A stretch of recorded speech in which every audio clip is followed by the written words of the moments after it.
Hey y'all, Beasley here, coming to you from downtown Tulsa, Oklahoma. The date March 26, 2022. It's the first Saturday in spring of 2022.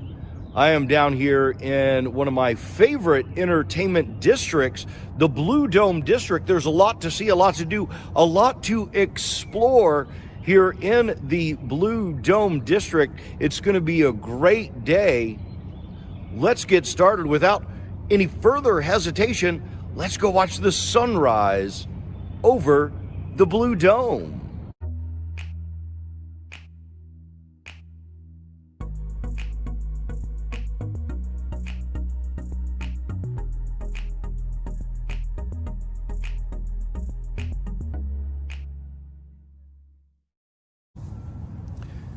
As I begin my day in the Blue Dome District, I need coffee.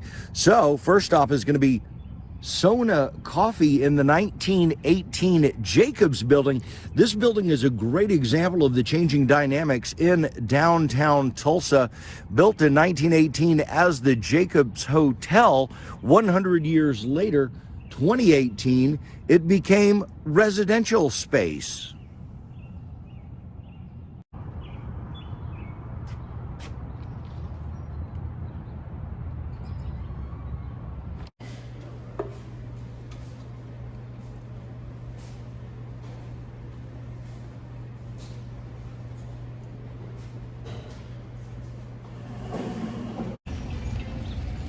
When exploring the Blue Dome District, the place to begin is at the Blue Dome itself. Built in 1924, this White Star service station was Tulsa's first 24-hour gas station. With the original alignment of Route 66 coming through downtown Tulsa on 2nd Street, this unique structure was built as a beacon to travelers. As the Route 66 alignment shifted to 11th Street and later with the Interstate Highway Act moving traffic away from the old route, the station was closed and abandoned.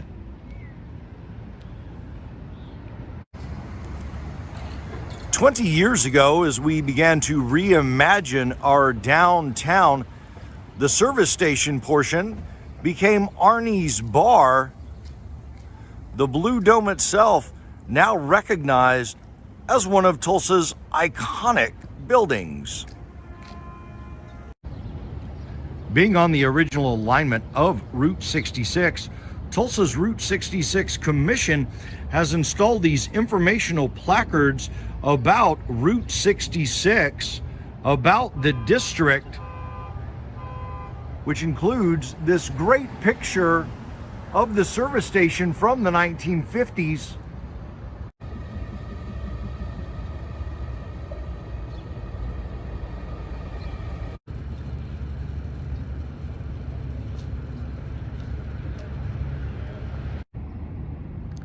Being a fan of early 20th century architecture, love this commercial building in the prairie style with its decorative elements built into the masonry.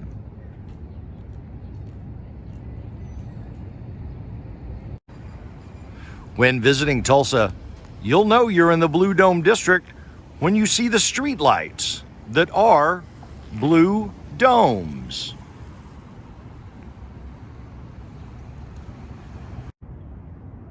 A remnant from Tulsa's day as the oil capital of the world, since 1934, for all your pipe beveling needs, it is H&M. This informational placard discusses the Green Book, a guide for African American travelers. During the days of segregation, the guide let them know which businesses would accommodate their needs. This building that is now Red's Bar was a early service station along Route 66. You can see the windows that were once the garage bays. One of the other unique buildings here in the Blue Dome District is the Box Yard, constructed from 39 repurposed shipping containers. There are 20 small businesses here, a restaurant, a bar, shopping, and a small convenience store.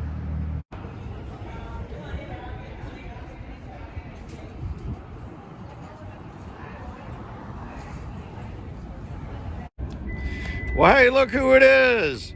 It's my grandson, Zach. Hi. What are you doing? Hi. Hanging out in the Blue Dome District? Yeah.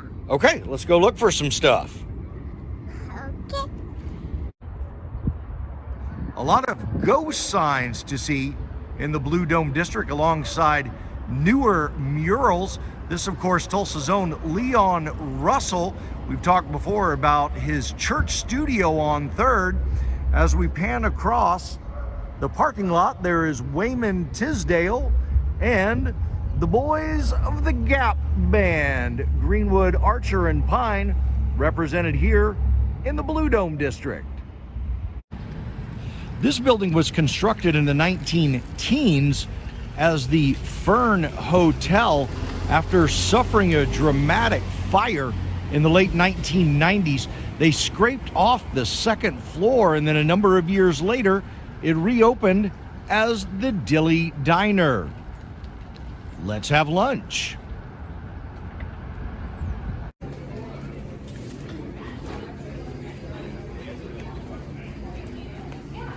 Oh my gosh, Zach, what are you having for lunch?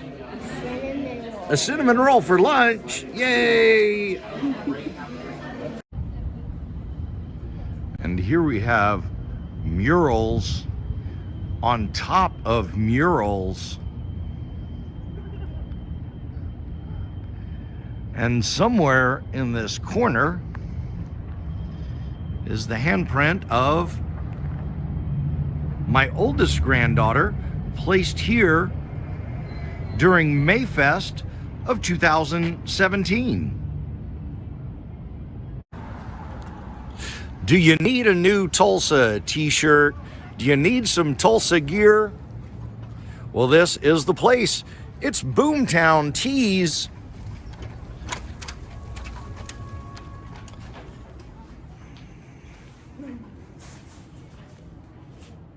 Hey, what's on your new t-shirt? Tulsa flag. The Tulsa flag. The front of a Cadillac. The building that is now home to Inheritance Juicery is one of the oldest in downtown. Not sure, but based on the Sanborn maps, this was built between 1904 and 1907 as the Queen City livery where they stabled horses.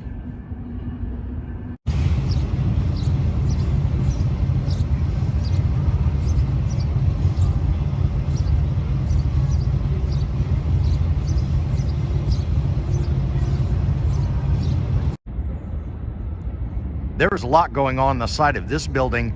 There was once home to the May Rooms, Tulsa's longest lived brothel. We've got some street art, graffiti. You can see there may be a ghost sign under there in painting. You can see where one of the windows has been filled in with brick. A lot of stories to tell with this building. This is the building that I was just talking about that once housed the brothel known as the May Rooms. More recently, Tulsans would recognize this as El Guapo. Closed early in the pandemic. We do have a new restaurant coming in. Hopefully this second floor dining room here in this middle space retained the wallpaper. If you ate at El Guapo's, and remember that wallpaper that was about in 8 feet strips, well, that differing wallpaper was in the different rooms of each of the girls. Just a block from the old livery, a new form of transportation. This is the 1918 Santa Fe Depot on the southeast corner of First and Elgin.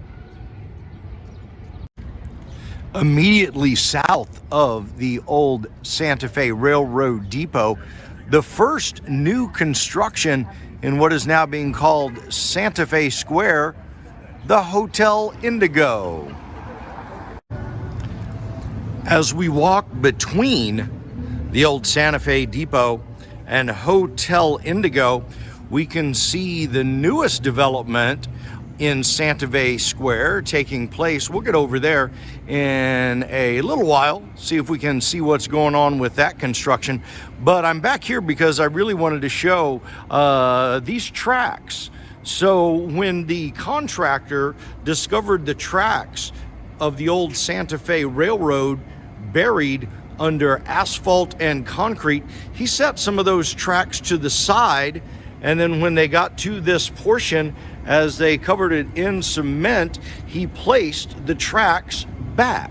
So these are the original tracks from the 1918 Santa Fe Depot.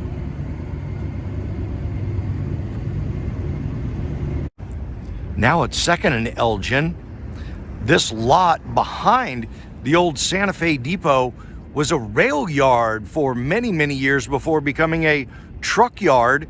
Just a couple of years ago, we saw the Hotel Indigo open up, and now we have more development making Santa Fe Square an important part of the Blue Dome District. Here is an artist rendering about what we will see with the new Santa Fe Square. The ghost signs at the Tulsa bar.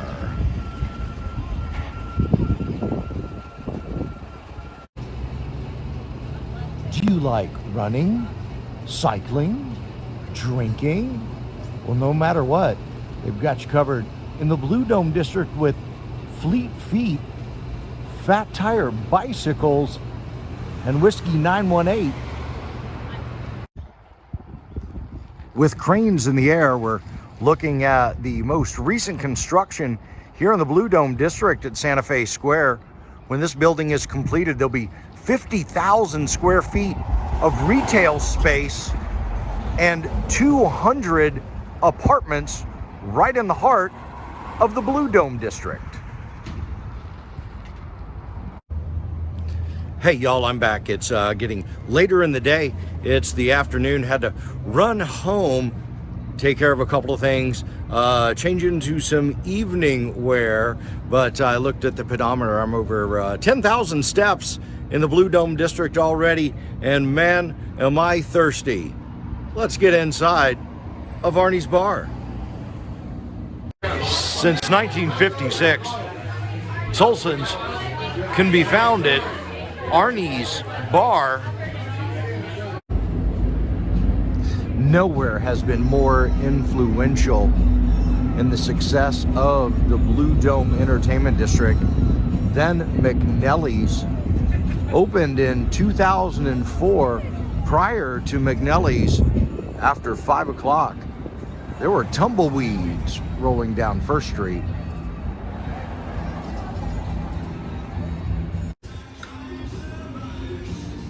The McNelly's block is two separate buildings. The one on the left in 1915 had commercial on the first level, residential upstairs. The second building with the red storefront was a welding building with a boarding house on the second floor.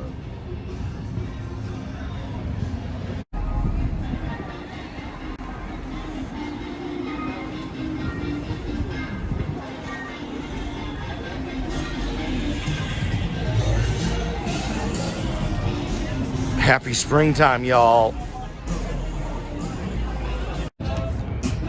The former welding shop features this setback.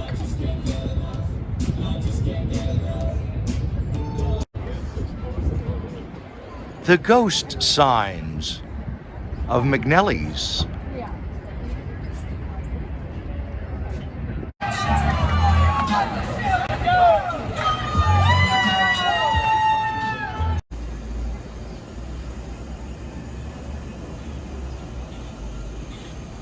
I love seeing cranes in the air. Downtown, T-Town.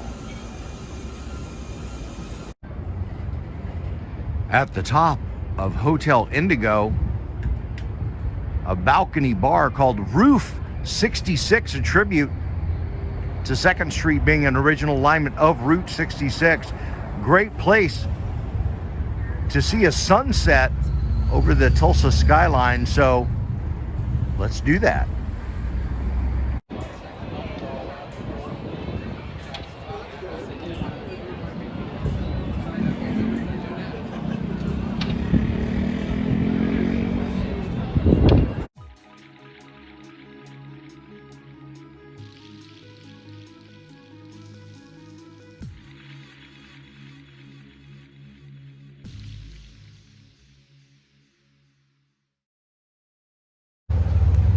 So, what makes the Blue Dome District my favorite entertainment district in Tulsa?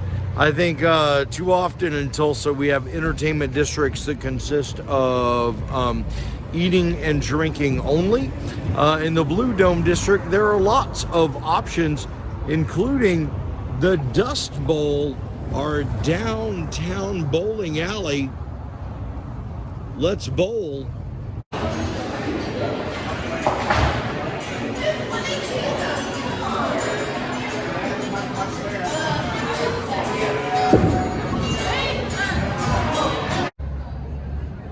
Hey y'all, it's totally 80s at the max. Go get your Galaga on.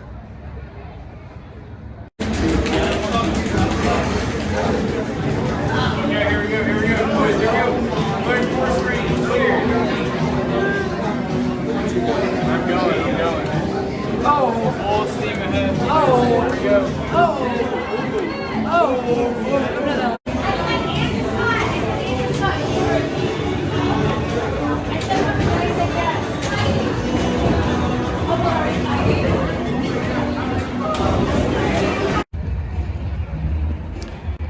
Thanks y'all for joining me on this brief introduction to the Blue Dome District of Tulsa, Oklahoma. If you are in the Tulsa area, please come out and see us. It's always a good time in the Blue Dome District. If you are thinking about visiting Tulsa, going to be visiting Tulsa, this is the place to be. It is the Blue Dome District.